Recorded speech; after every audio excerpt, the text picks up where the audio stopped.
सुप्रभात। स्वागत है आप सभी लोगों का YouTube चैनल पे। सर्वप्रथम आप सभी लोग अपना अपना पेन और कापी लेकर बैठ जाएं और इस वीडियो में जो भी इम्पोर्टेंट पॉइंट हैं उसे आप लोग अपने नोट्स पे लिख लें ताकि दोबारा इस वीडियो को देखना न पड़े। ठीक।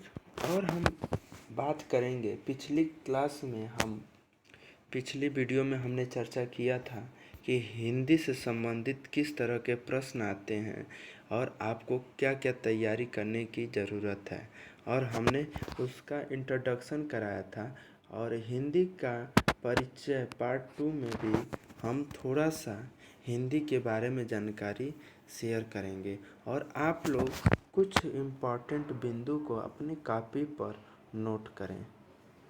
ठीक, सभी लोग तैयार हैं? और लिखते रहिए, सुनते रहिए और हमारे बातों को दोहराते रहिए। और जो दिक्कत हो, जो चीज़ें समझ ना आए, वो आप कमेंट करिए, उसका हम रिप्लाई देंगे। अब बात करेंगे कि हिंदी भाषा का विकास कैसे हुआ। तो विचारों का आदान प्रदान करना ही भाषा का विकास कहलाता है।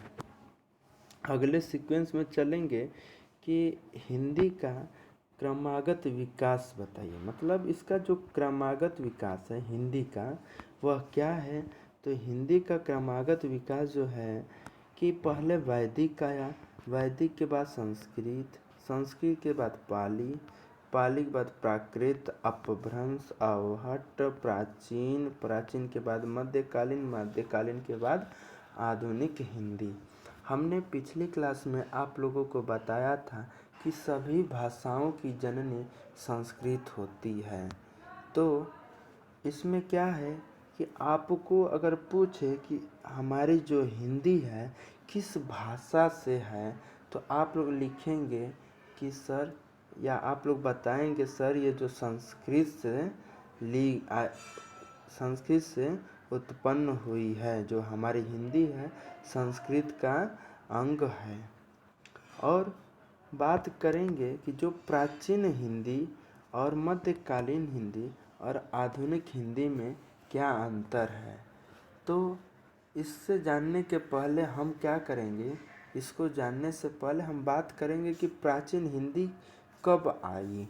तो प्राचीन हिंदी की जब चर्चा करेंगे तो जो हमारा प्राचीन हिंदी था, तो जो भारत में आर्य लोग आए थे, तो वह 1500 ईसा पूर्व में आए थे। ठीक।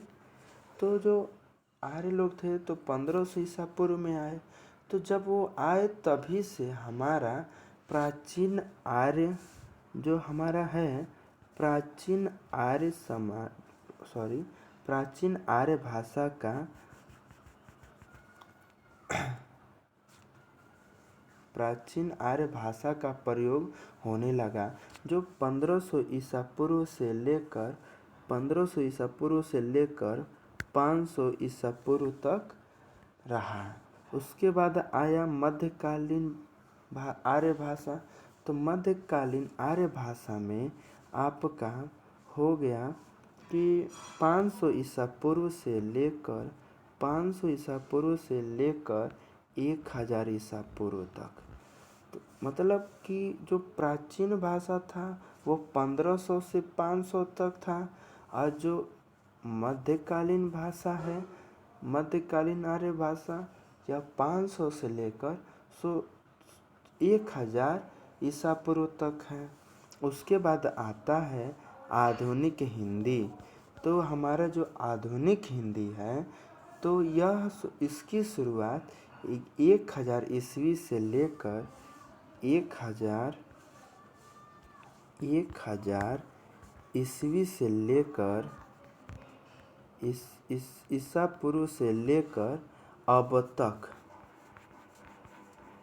1000 ईस्वी से लेकर अब तक जो काल है, इसे हम आधुनिक भारतीय आर्य भाषा कहते हैं। और हम बात करें कि आधुनिक हिंदी जो इस समय आपकी हिंदी है, आधुनिक है, यह आधुनिक कालीन हिंदी कब से माना जाता है? तो यह माना जाता है 1850 ईसा पूर्व से लेकर अब तक, 1850 ईस्वी से लेकर अब तक का जो समय है, अब तक का जो समय है उसे हम आधुनिक कालीन हिंदी कहते हैं।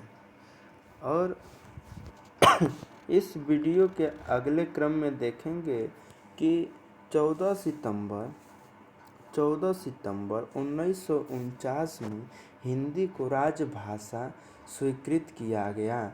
मतलब हिंदी को 1949 में राजभाषा स्वीकृत किया गया, जो अनुच्छेद 343 में उल्लेखित है। और बात करेंगे कि यह जो है राष्ट्रभाषा नहीं है, इसको सबसे ज़्यादा बोलने जाने वाली भाषा है, भारत में सबसे ज़्यादा बोले जाने वाली भाषा हिंदी है, इसलिए इसको राजभाषा ही लागू किया गया। तो इस दिवस पर, राष्ट्रीय हिंदी दिवस पे, उस समय वर्तमान प्रधानमंत्री पंडित जवाहरलाल नेहरू के द्वारा यह 14 सितंबर को एक पर्व के रूप में मनाया जाता है, जो हिंदी दिवस, राष्ट्रीय हिंदी दिवस कहलाता है। तो 14 सितंबर को प्रत्येक वर्ष राष्ट्रीय हिंदी दिवस मनाया जाता है। अब वीडियो के अगले क्रम में आता है आपका कि हिंदी जो शब्द है वह किस भाषा का शब्द है। देखिए, शब्द पूछा है, इसमें हिंदी जो लिखा है, हिंदी किस शब्द का है, मतलब यह जो शब्द किस भाषा का है, तो यह जो है फारसी भाषा का है। और अगला पॉइंट जो है, दो इम्पॉर्टेंट है, वह आप लोगों को कभी भूलना नहीं है, जो है कि रामचरितमानस किस भाषा में लिखी गई है या किस बोली में लिखी गई है, तो वह अवधी में लिखी गई है।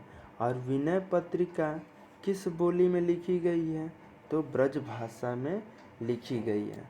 और इन दोनों बिंदुओं को आप लोग एकदम कंठस्थ कर लीजिए और हमारे कमेंट बॉक्स में जाकर कमेंट करके लिखिए कि रामचरितमानस के रचयिता कौन है। रचयिता कौन है, रामचरितमानस के रचयिता कौन है। और विनय पत्रिका के संपादक विनय पत्रिका के संपादक कौन है। ठीक, ये दो चीज़ें हमारे कमेंट बॉक्स में कीजिए, और कमेंट सबको करना अनिवार्य है।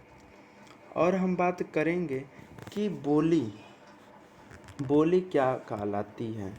तो यहाँ पे जो बोली है, विशेष क्षेत्र आम बोलचाल बोली कहलाती है। कुछ समझ में नहीं आया तो कोई बात नहीं। अब देखिए, जो विशेष क्षेत्र होता है, जो अलग अलग जगहों पे जो आम बोलचाल, जो हम लोग आपस में बातें करते हैं, तो उसी को हम बोली कहते हैं। अगर हम अपने शब्दों में समझाऊं तो आप लोग इस समय मऊ जिला में हैं, तो मऊ जिला की बोली अलग है। और आप बलिया में जाएंगे तो वहाँ की बोली अलग मिलेगी। और आप गाजीपुर में जाएंगे तो वहाँ की बोली अलग है। और आजमगढ़ में जाएंगे तो वहाँ की बोली अलग है। इस तरह से आप लोग देख रहे हैं कि हमने बस 4 जिला लिखा, चारों जिला में अलग अलग बोली जाती है। बनारस में जाएंगे, वहाँ पे अलग बोली जाती है। ठीक है। तो आप लोग समझ गए होंगे, जब मैंने मऊ का नाम लिया तो आप लोग मऊ की भाषा बोलते हैं। जब आप बलिया में जाएंगे तो बलिया वाली बोली बोलेंगे। तो आप लोग देखिएगा, कभी गौर कीजिएगा, अलग अलग जिला के रहने वाले लोग अलग अलग बोली बोलते हैं। ठीक, आगे हम चर्चा करेंगे कि भाषा क्या कहलाती है, क्योंकि यह जानना बहुत ज़रूरी होता है। क्योंकि भाषा जो है ना बहुत इम्पॉर्टेंट होती है। आजकल लोग इंग्लिश को बड़ा महत्व दे रहे हैं, लेकिन हमारी जो भाषा है मातृभाषा, वो मातृभाषा हिंदी है। और आप लोग हिंदी में बोलिए, ज़्यादा से ज़्यादा हिंदी के शब्दों का प्रयोग कीजिए। ठीक है, और बात करेंगे कि भाषा क्या होता है। तो भाषा वह साधन है जिसके द्वारा हम अपने विचारों को व्यक्त करते हैं, और इसके लिए हम वाचिक ध्वनियों का उपयोग करते हैं। ठीक, मतलब भाषा एक माध्यम है, एक साधन है जिसके द्वारा हम अपने विचारों को, हमारी जो आवश्यकता है, हमारी जो नीड है, उसे हम व्यक्त करते हैं। हमें जो कुछ चाहिए उसे जब हम व्यक्त करते हैं, इसके लिए हम वाचिक ध्वनियों का प्रयोग करते हैं। वाचिक ध्वनियाँ मतलब जो भी हमारे मुख से निकलता है, जो कहीं लिख लीजिए, जो हमारे मुख से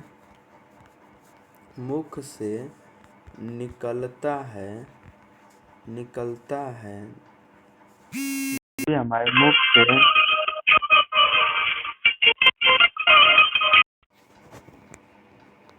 जो भी हमारे मुख से ध्वनियाँ निकलता है, उसे हम भाषा कहते हैं।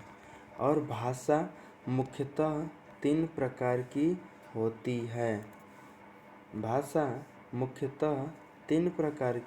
है।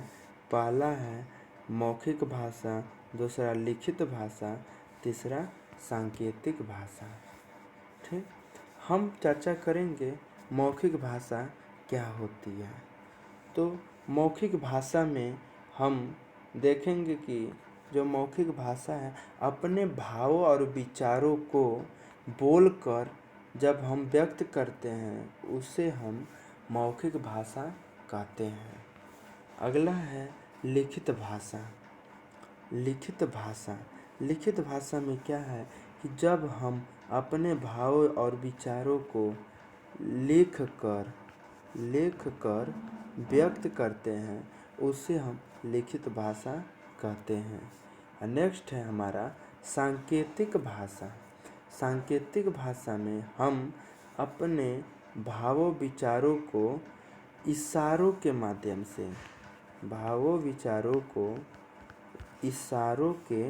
माध्यम से व्यक्त करते हैं, इसे हम सांकेतिक भाषा कहते हैं।